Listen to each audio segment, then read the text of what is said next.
صباح النور خوتي خواتاتي ومرحبا بكم معايا فيديو جديد على قناتكم قناه الحره تيفي. تحيه طيبه لكل الاصدقاء القدامى ومرحبا بالناس الجداد اللي التحقوا بنا. نتمنوا يا ربي اننا نكونوا دائما في المستوى المطلوب والمعهود. خوتي خواتاتي في هذا الفيديو قررت باش نتكلم على المحيط ديال الهويشه او الاتباع ولا لي فانز ولا القطيع ولا المهم كيف كما واحد كيسميهم. المهم داك المحيط وديك الهاله اللي دايره بهذه الظاهره ديال العويشه. وعلى فكره عويشه ولا هويه مسطر هي واحد المثال ديال بزاف ديال الناس. يمكن هي باينه اكثر لانه تسلط عليها الضوء بزاف وتكلموا عليها الناس بزاف او لانها خرجت شي خرجات كانت هي الاولى فيهم، ولكن راه كاينين بحالها كثارين. وحنا غادي ناخذوا المثال ديالها هي وغنقيسوا عليه كاع دوك الناس اللي متبعين المحتويات اللي بحال ديال الهيام اولا اللي كيشبهوا الهيام. واش سمعتوا المداخلات والطريقه والاسلوب كيفاش كيتكلموا به هذوك المدعمات ديالها، سواء دوك اللي كيجيو الاتصالات ولا اللي كيعطيو سوبر شات ولا اللي كيتكلموا معاه في الخاص، اللي مره كيطلعوا وكيديروا مداخلات والاصوات ديالهم كتكرر وكتعاود حتى اصبحت مالوفه. بزاف منهم اللي ولاو الاصوات ديالهم كنسمعوهم مرارا وتكرارا.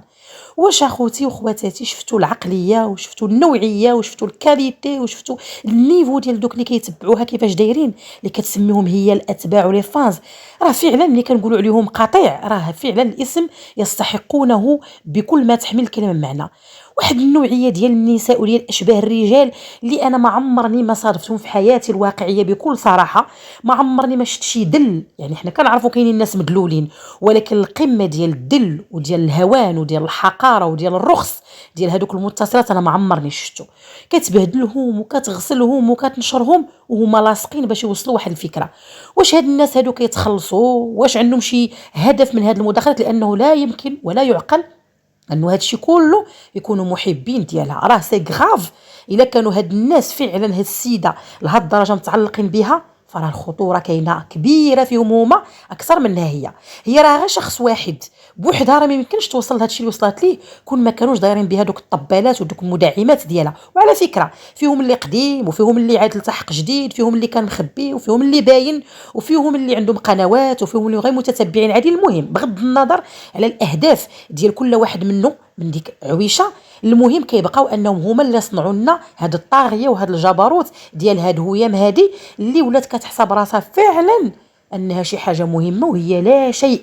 هي ما ساويه حتى نكله، واحد الجرثومه واحد الميكروبه اللي جات ما عرفناش منين بعثات حتى بانت في اليوتيوب مقرده مقجفه عريانه جالسه فوق واحد الكوربه هازه في دراعها واحد البنت وكتسعى بها وكتبكي اخوتي المغاربه عتقوني ومدروشه ومسكنه. وفجاه اللي تمكنات فايد بها كتخرج نيابها وكتكشر على وجهها الحقيقه وكتحيد القناع باش طلع لينا بنت الليل بنت الشوارع تربيه الزناقي الميكروبه الحاقده والجاحده اللي ما عندها لا دين ولا مله. وملي كنقول ما عندها لا دين لا مله لانها كتلعب بالدين مرارا وتكرارا وكتعتبره تجاره كتستغلو وباش كتاكل به العقول ماشي الضعيفه، العقول الرخيصه. رخيصه لانه ما كايناش شي امراه ولا شي راجل على وجه البسيطه على وجه الكره الارضيه اللي غادي يتبع وحده اللي ما عندها حتى شي ميزه، ما عندها حتى شي حاجه زايده، كلها طاقه سلبيه، كلها شكاوي، كلها جحود، كلها عقوق، كلها سخط الوالدين، فما داير بحال شي قرقاره بحال شي يعني مكب ديال صرف ديال الزباله اعزكم الله. حتى شي حاجه ما فيها زوينه، حتى شي ما تقدرش تبعها حتى 5 ديال الدقائق، ما تقدرش تسمع ليها، ما تقدرش تشوفها حتى في وجهها، كلها كتشر بالوساخه وبالقذاره وبالعفن وكيدعموا تيطلعوا يتلحسوا ليها بديك الطريقه المهينه. انا بكل صراحه يعني الا كانت هي ناقص صفر وما ما عرفتش فين واصلين. لو كيخرجوا كيتبجحوا تيخرجوا علوم وتيقول لك حنا وحنا. بزاف عليكم باش تكونوا نساء وبزاف عليكم باش تكونوا بشر بعدا بشر حتى الانسانيه ما فيكمش، لانه ما كايناش شي وحده بعقلها وعندها كرامه وعزه نفس غتقبل انها تطلع عند وحده اللي كتهينها وكتسبها. وخليو حنا داكشي ديال نشر الفساد والمخدرات والضرب في المقدسات والضرب في البلاد، حنا غنساو داكشي ديال الانتماء الوطني ما عندكمش. حنا غنتكلموا بعدا غير على هي كانثى. واش كتبان لكم انه هي انثى ان الانسان يتبعها؟ والو، ما هي انثى، ما هي بنت مرضيه، ما هي ام صالحه، ما هي زوجه طاهره، ما هي مواطنه، حتى شي حاجه ما عندها حتى شي ميزه والو. صفر الى الشمال. الا كانت يعفون الى الشمال، الا كانت هي تحت الصفر نتوما راه ما عرفتش فينا بلاصه غنحطوكم في القطب الجليدي ولا في شي بلاصه اللي باقا ما كايناش على الارض. لانه الا كانت هي رخيصه نتوما راكم ارخص منا، كانت حقيره نتوما احقر منا. انا ما عمرني شفت شي نوعيه ديال شي نساء ولا شي اشباه الرجال بحال دوك اللي كيطلعوا يديروا عندها مداخلات، ولا دوك اللي كيستمروا في الصالون كيكتبوا لها دوك التعاليق البايخه، ولا دوك اللي كيصيفطوا لها سوبر شات، ولا دوك اللي كيدعموها حقا يعاونوها. سبحان الله العظيم على بشر كيفاش داير وعلى جنوس وعلى ويل شفنا في هذا اليوتيوب. لا حول ولا قوه الا بالله. علاش كيخصنا نتكلموا فعلا ونسلطوا الضوء على هذه النوعيه؟ لانهم هما اللي كيطلعوا لنا النماذج ديال العويشه. هاد العويشه هذه راه من زمان، راه 30 عام وهي عايشه في الزنقه، راه واحد ما كان مسوق ليها ولا سايق لها الخبار. امتى بانت؟ نهار اللي طلعت للسوشيال ميديا وتسلط عليها الضوء. تبعوها هاد الكلاب حاشاكم، هاد الكلبات هادو هما اللي ردوا لنا منها. هو يا مستار تا ولات كتحس براسها فعلا راها ستار، هو غير اسم لقب نيك نيم اختارته وحطاتو وتيقات انه هي، لانه طبيعي ملي كتسمع داك النوع د المداخلات وكيفاش كيمدحوا فيها وكيفاش كيشكروا فيها، راه انت كيدخلك الشك بينك وبين راسك واش هاد الناس كيشوفوها كيف ما كتشوفوها انت، ولا هاد الناس ما كيعرفوهاش وغير كيهضروا، ولا كاينه شي حاجه حنا ما كنعرفوهاش. ولكن الخلاصه اللي خلصت ليها انه هاد النوعيه اللي متبعينها راه كانوا مغمورين مقهورين مقموعين في الحقيقه، ولقاو هذيك يفجروا في هذاك الكبت ديالهم. لقاو هاد المسخه هذه اللي كتمثلهم، يعني كتمثل داك الوسط وداك المستنقع اللي جايين منه واللي مازال كيعيشوا فيه. لقاو هاد عويشه هذه يعني كتكلم على شي حوايج اللي عايشينهم هما واللي مازال كيعيشوهم، واللي كانوا يعني منبوذين في المجتمع طبعا لانهم حالات شاده. فبالتالي يعني صبوا فيها داك الغل ديالهم وحاولوا انهم يطلعوها بشتى الطرق معنويا وماديا باش تبقى باينه، لانه بالنسبه لهم البقاء ديالها راه البقاء ديالهم بالنسبه لهم.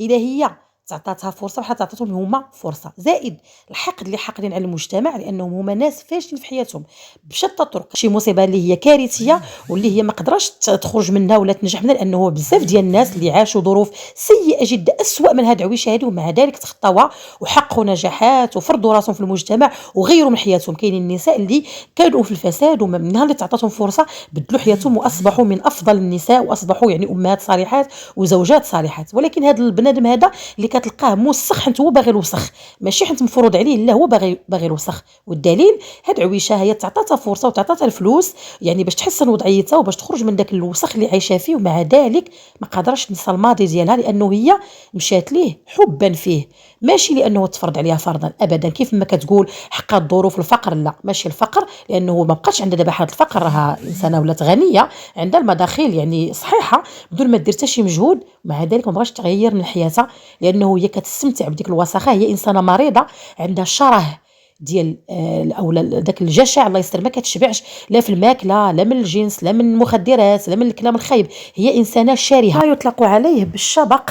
الشبق هو الافراط في يعني في الرغبه في الحاجه، يعني الافراط في الشهوه الجنسيه، الافراط في الاكل، الافراط في الالم. كاين حتى الشبق الالمي، هو واحد الانسان اللي تيكون تيتلذذ ملي كيضر راسو، بحال دوك الناس اللي كيضربوا راسهم راه كيتلذذوا داخليا ملي كيحس بالالم، اولا اللي تيكون يعني كيتلذذ هو كيالم الاخرين.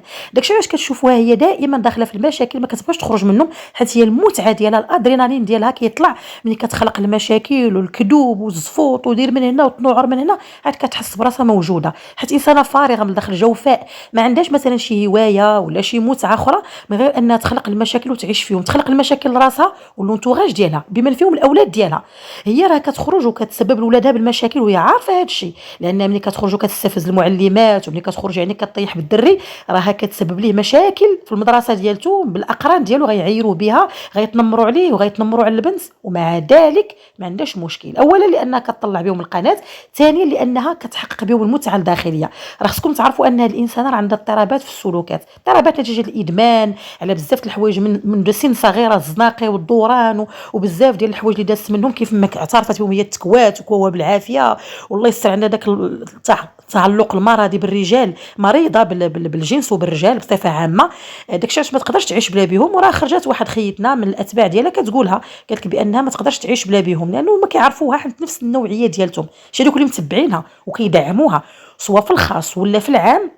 هادوك راه كونوا على يقين عندهم اتصال مباشر بها وعندهم اتصال ودرايه وعارفين شنو كتسوى مزيان، ولكن كيدعموها لاغراض في نفسهم كيف ما سبق وقلت، اما باش يطلعوا قنواتهم ويجمعوا الصينيه كيف ما كانوا كيديروا من قبل، اما باش انهم تحقق لهم شي اهداف معنويه، واش من اعداء الوطن، واش من اعداء المجتمع، واش من اعداء المراه ومن اعداء الدين. كيكونوا شي وحدين يعني حاقدين على المجتمع، داس عليهم وتيبغيو يفشوا غلهم في المجتمع، فداروها هي طريق باش كينتقموا بها. هي واحد الاداه واحد الوسيله، ولكن بلا ما نساو على انها عندها يد كبيره في هذا الشيء، حتى هي انسانه حقوده وانسانه مريضه بالحقد وبالغل وكتكره الخير للناس وكتبغي الخير غير ليها بوحدها. داكشي علاش غتبقى تعذب في داك لونطوراج ديالها بمن فيهم هاد لي فان ديالها اللي كتشرشمهم وكتبهدل بهم، لانه هي انسانه ساديه ومازو في نفس الوقت.